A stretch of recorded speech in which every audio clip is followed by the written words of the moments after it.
All right. Questions for Tristan?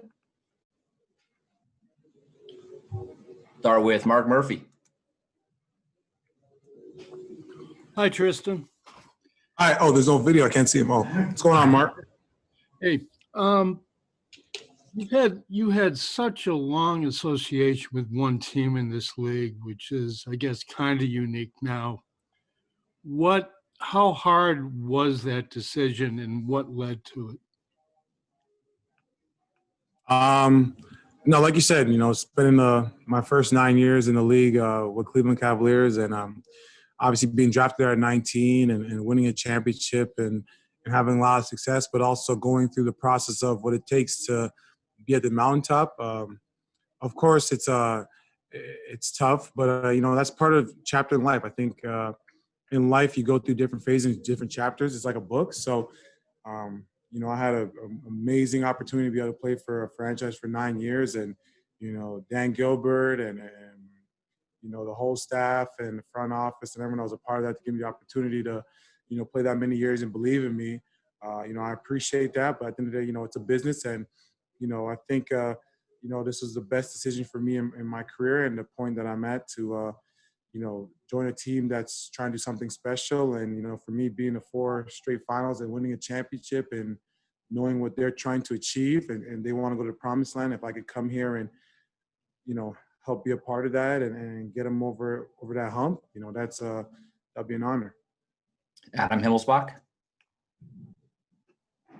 Hey, Tristan, can you kind of walk us through a little bit the process? Like, obviously, at what point the Celtics reached out to you and what they kind of described their vision to you of how they feel like you can fit in here and why you chose that this was the best place for you?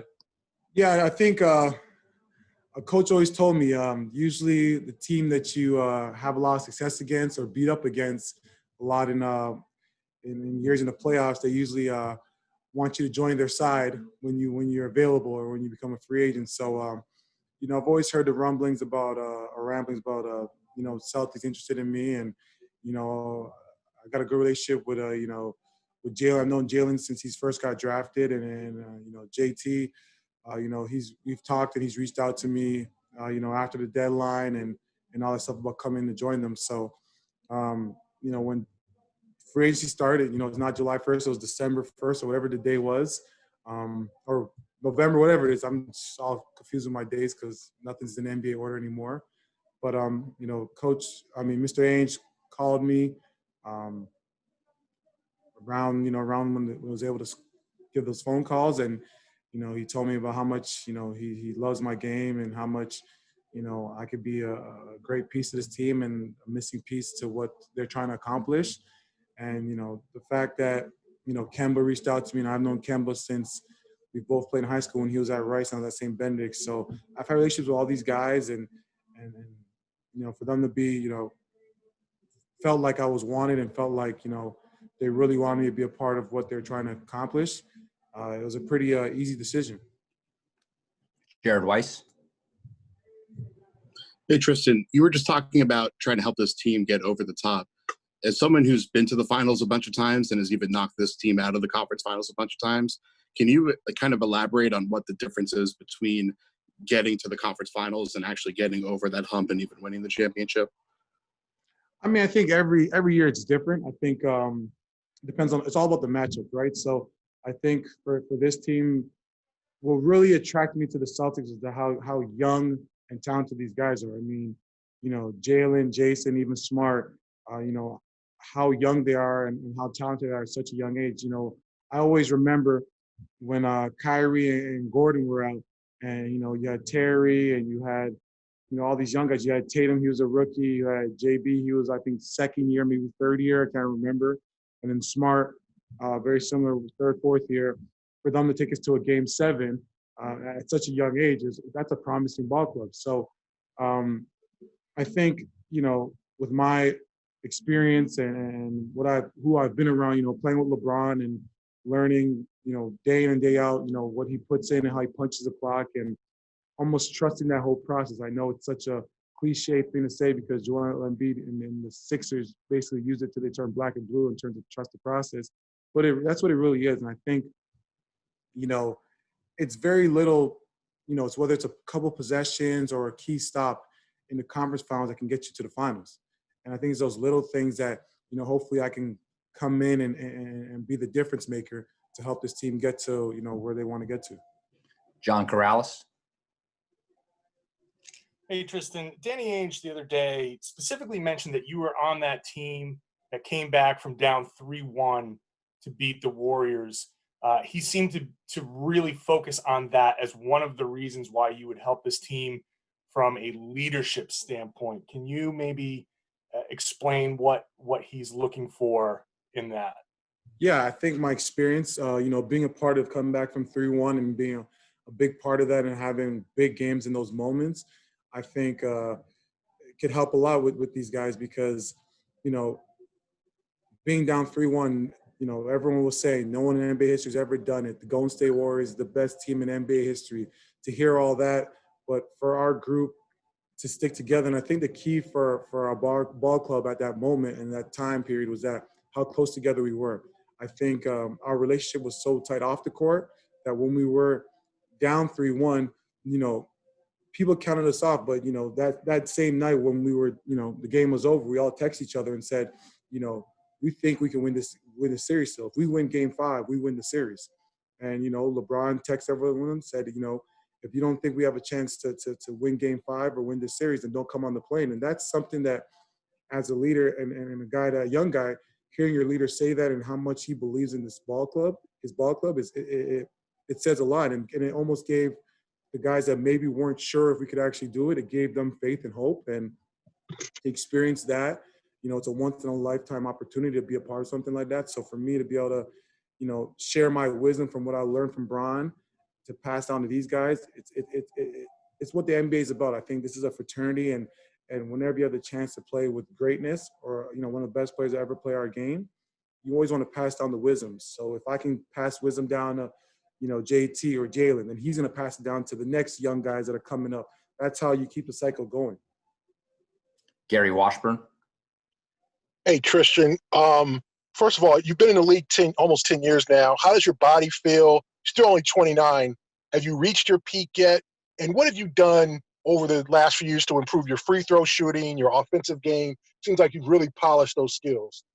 Yeah, no, 29, I'm still a young pup in this game. I think everyone gets so used to, seeing me and the Cavaliers on TV at a high level. People almost forget that, he was just a young fellow playing with these, these guys in their, prime or end of their prime. With my teammates that were all over, 32, and I was, 25, 26. Kyrie was the same way.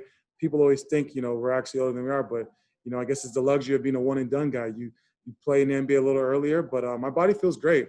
I have a lot of room to grow, and like you said, Gary, you've seen the growth in my game every year, and that's what I want to continue to do here with the Celtics. So I feel great.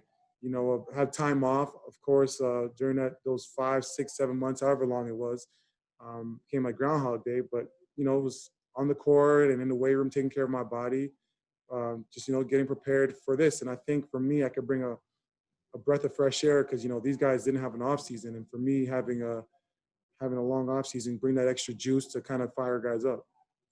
Brian Robb.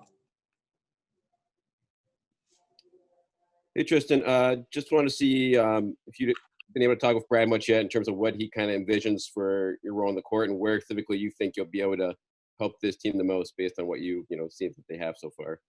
No, Coach Stevens, me and him talked, and I think, he said everything that I was expecting for him to say in terms of just, with this ball club, I could just be myself, come out and of course, share my wisdom, whether the good stuff or the bad stuff that I've seen or been around, to help these guys continue to grow, to become better pros and bring us together as a team in terms of leadership-wise, but in terms of offensively, defensively, bringing that energy. I think my energy is going to ignite the team, and that's what he was saying to me, that, I got to be the motor that jumpstarts the team and get us going. So, I've always had that role, and, I've been like that since day one. So coming in, I'm going to play harder than the big against that I'm going against. Whoever I'm playing against, play harder than them, and, that's contagious. And I think, everyone around the league knows how valuable that is. So, just being myself. And I think it's worked out pretty well for me. And I think, for this ball club, it can help them a lot.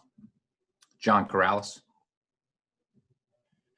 Tristan, you obviously played a lot with one of the greatest players ever, and now you're playing The greatest with- player ever. That's fair. With now you're playing with a guy in Jayson Tatum that's looking to make a leap into, an MVP type conversation. What knowledge can you impart on Jayson after having seen what it takes to achieve that level of greatness in the locker room? I think for JT, just keep working, just keep your head, just in the gym. And JT's been in here every day working hard, working on his game. And I think, since his rookie year and in those playoffs, everyone saw the oozing potential and saw that, this kid has what it takes to be an MVP conversation.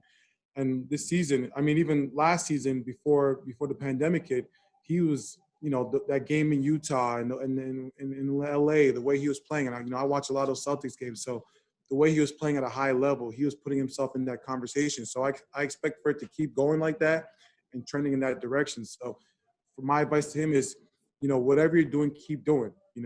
Keep working on your game, keep watching film. Whatever's been working for you, keep doing that. And also, never be afraid to, speak up. If you see something that's not right, you've earned the right with this ball club to speak up and say your mind. You know right from wrong, and you're the type of guy. I always preach that, if you're a guy that punches in the clock and does the right things every day, you earn the right to light a fire under your teammates' ass or call them out, and because we all expect the best from each other. I want Jayson to be the best Jayson he can be, and he should want me to be the best Tristan I can be, and that's what real brotherhood, that's what leadership is about, and that's how you take your game to the next level. Because playing with Bron, he'll call us out and want us to be better, but we'll hold him accountable the same way. And once you're able to do that and your teammates respect that, that's when your game goes to a whole nother level. Final question for Tristan, Chris Ryan. Hey, Tristan, wondering, in what ways specifically you think you bring this team over the top, particularly in regards to physicality and toughness? Yeah, no, definitely physicality and toughness. I think, Smart is a bulldog, and he's done a great job, since he's come here day one, not backing down from anyone.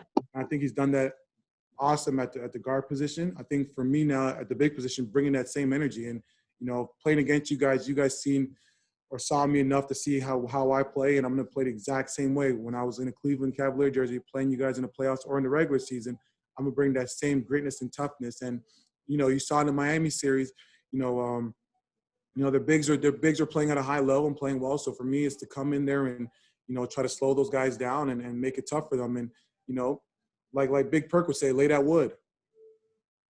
All right, we're going to wrap it up right there. Thanks, Tristan. Yep. Thank you, guys.